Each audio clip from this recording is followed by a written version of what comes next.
na, ready na. Ayan, Max, kilala niyo po ba si Marlene Aguilar? Pwede bang sabihin kong hindi? Hindi, ganito. Personally, I don't know her. Minsan ko lang siyang one-on-one, pero interview yun hindi one-on-one fight. Katulad ngayon, yung hamon niya. Sa Moms, sa QTV 11 pa dati, di ba? So that was 3 years ago, galing lang ako noon ng States. And then, as a matter of fact, she was so sweet. Mas sweet nga siya kaysa kay Melissa Mendez kasi tatlo kami, Moms, di ba? So si Melissa Mendez, I mean, I didn't feel yung parang magnetic niya, personality niya. Kaya makikita niyo sa video ko nga mismo, makikita niyo na talagang parang kaming mag-body-body. So I didn't realize na, ba't ganito na ngayon, hindi ko na ito kilala. Ano bang nasa, niya, ano bang klaseng demonyo ang nasa loob niya. So, yun ngayon ang kinakatakutan ko. I mean, how long is she gonna go far from this? Diba? Kasi, para bang she's over the edge. Akala niya she's over the top. No, she's not over the top. She's over the edge. Ready na siyang mag-kick out talaga.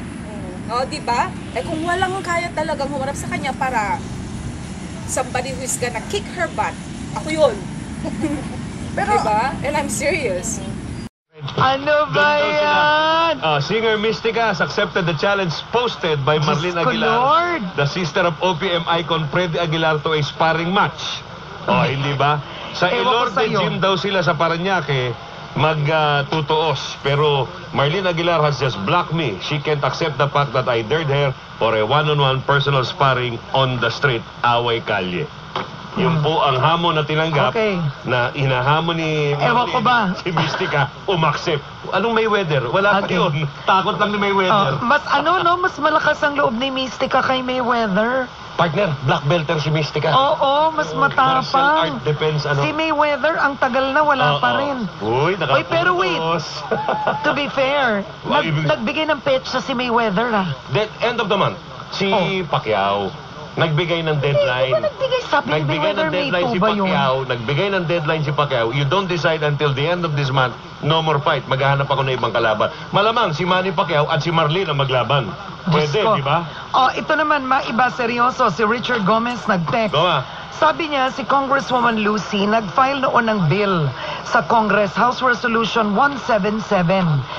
Ang resolution Kasi hindi naman matutuloy sa pakan daw Nakita niyo rin po yung post niya na kung tama nga po yung balita. Huwag naman. Sige, huwag naman. That's very untimely. Hindi tama ito. Hindi tama ito, Jobert. Jobert, mali ito. Kaya nga medyo ginarang ko. Mali ito. Pero hindi pa sure, ha?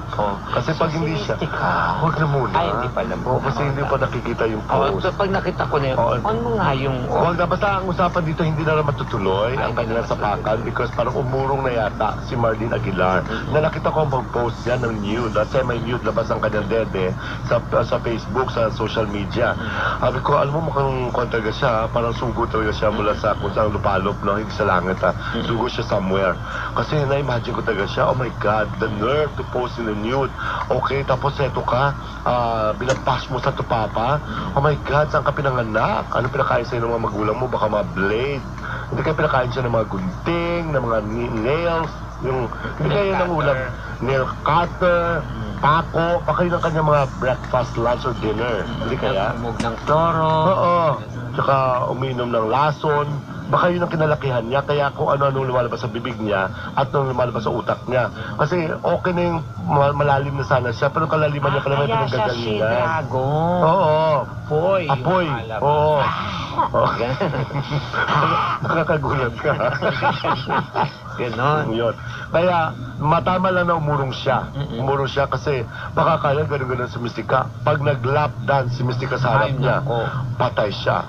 Diba? Pero huwag muna kasi. Huwag muna. Pero ko-confirm ko pa, ang alam ko, yun kasi nakita ko yung Wi-Fi. Ayan ang sinasabi ko sa iyo ngayon, Papa Awel. Ano na yan? Si Chris Aquino tuloy pinagtatawanan. Bakit na naman? Ba't akong... Naisahan daw siya ni Juan Angeline Quinto at saka ni Eric Santos.